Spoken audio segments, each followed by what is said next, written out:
करती हूँ कि आज मुझे इस माता जलपा जी की पवित्र भूमि पर माता हडिम्बा, जो मेरा मनाली में मेरा घर है, उनके आंचल में यहाँ आज आप सबका संबोधन करने का मौका मिला।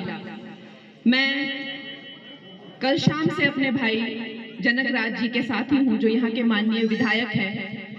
उनका मैं हार्दिक अभिनंदन करती हूँ। वो मुझे यहाँ के पूरे हालात बता रहे हैं, जिसे सुनकर मेरा दिल बहुत ही दुखी है। पर पहले मैं यहाँ पे और भी माननीय जो लोग हैं उनका अभिनंदन कर लेती हूँ।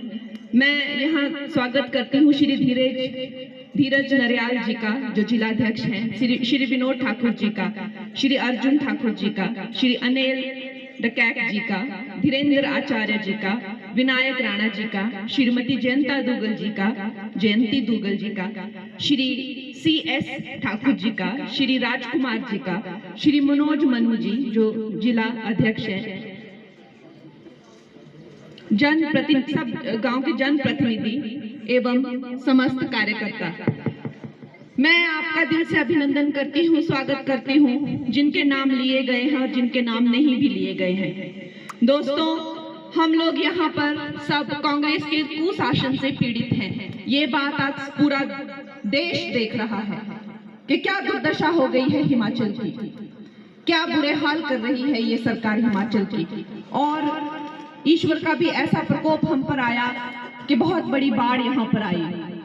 उसके करके भी 1800 करोड़ 1800 करोड़ की आपदा राशि दी गई, जिसका कोई ठिकाना नहीं है, कहाँ नहीं है। जनक जी ने मुझे बताया, मैं भी औबेड़े इलाके थे, मेरे से जे दादा दादी ऐसे दुबोई करीने इलाके ते रहे, तो मुझे मेरे पापा बोले भी इसे भी 2 घंटा नीचे स्कूल ला जाओ थे, 2 घंटा स्कूल ला जाओ ना कि 2 घंटा ऊपर जाना।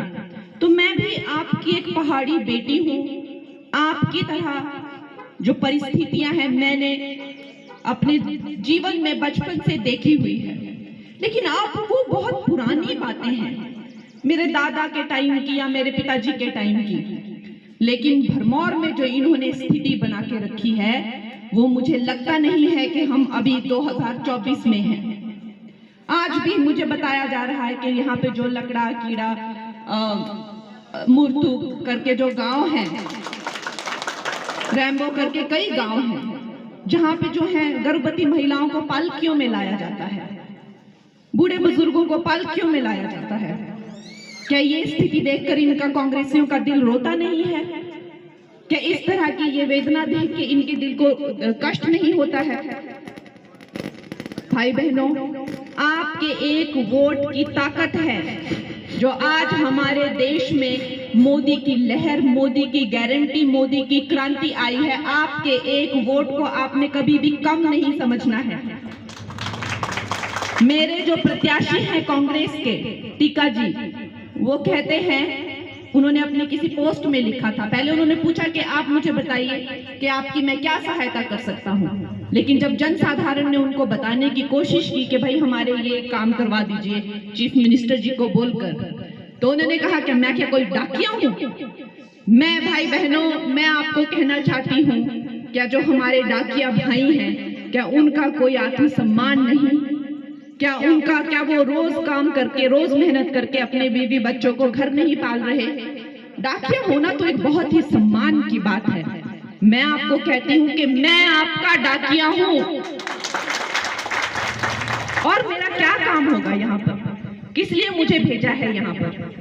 मैं आपका डाकिया हूँ और मैं आपकी डाकिया बनकर ही रहूंगी, और एक अच्छा डाकिया बनकर आपको दिखाऊंगी।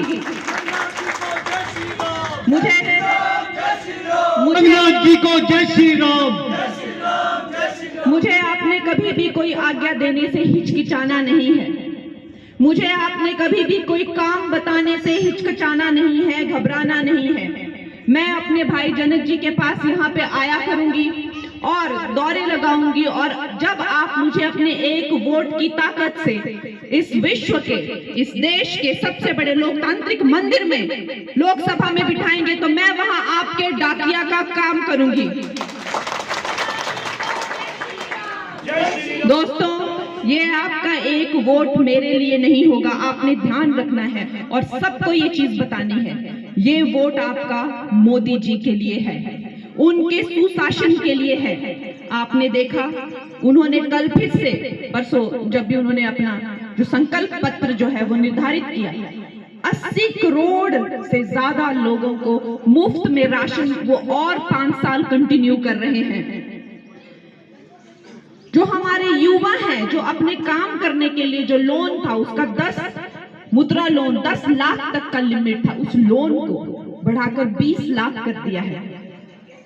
दोस्तों हमारी जो कच्चे मकानों की जो समस्या होती है, 4 करोड़ मकान बना के दिए हैं, 4 करोड़ 3 करोड़ का और संकल्प लिया है। हमारे जो स्वास्थ्य की व्यवस्था है वो किसी व्यक्ति विशेष के लिए थी, 5 लाख तक की जो आयुष्मान की जो हमारी वो उन्होंने हर एक 70 साल इंसान जो भी 70 साल है उससे ऊपर है सब बुजुर्गों के लिए वो 5 लाख तक का स्वास्थ्य बीमा करके विश्व की सबसे बड़ी स्वास्थ्य बीमा की योजना दे रहे हैं। हमारी बहनों को ना कि उन्होंने सिर्फ 33% का आरक्षण दिया है विधानसभा और लोकसभा में, और ये जब आप देखेंगे तो आप देखेंगे 29 के चुनावों में आप वो दृश्य देखेंगे।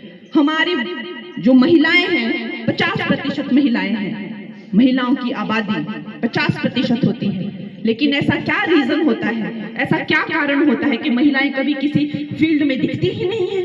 दिखती भी हैं तो बहुत छोटी मात्रा में दिखती हैं। अभी विधानसभा में सिर्फ एक महिला है हिमाचल प्रदेश से, उस वक्त पे 68 सीटों पर से 22 महिलाएं होंगी।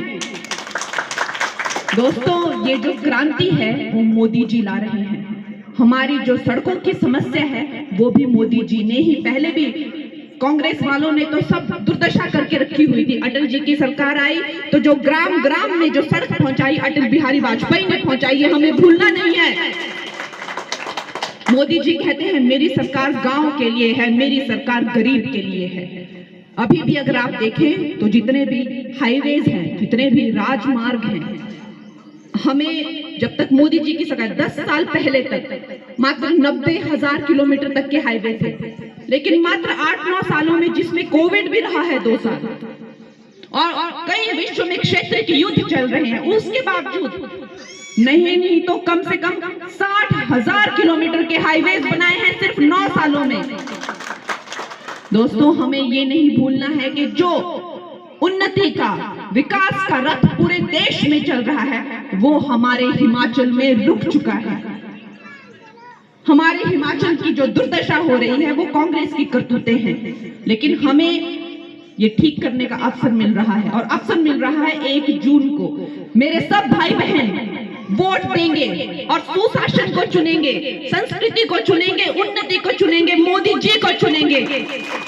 दोस्तों हमें भरमौर से बहुत बड़ी लीड चाहिए। मुझे भरमौर से जब बहुत बड़ी लीड मिलेगी, बहुत मात्रा में वोट मिलेंगे, तो मेरे लिए बहुत मुश्किल नहीं हो जाता है कोई भी फाइल वहां पे डालना और अपना काम करवाना। दोस्तों मेरे भाई जनक जी ने मुझे बताया है यहाँ की क्या परिस्थितियां हैं और क्या चैलेंजेस हैं, और मैं आपको ये वादा करती हूँ, आश्वासन करती हूँ कि मोदी जी के सुशासन का रथ यहाँ भी चलेगा। जय हिंद।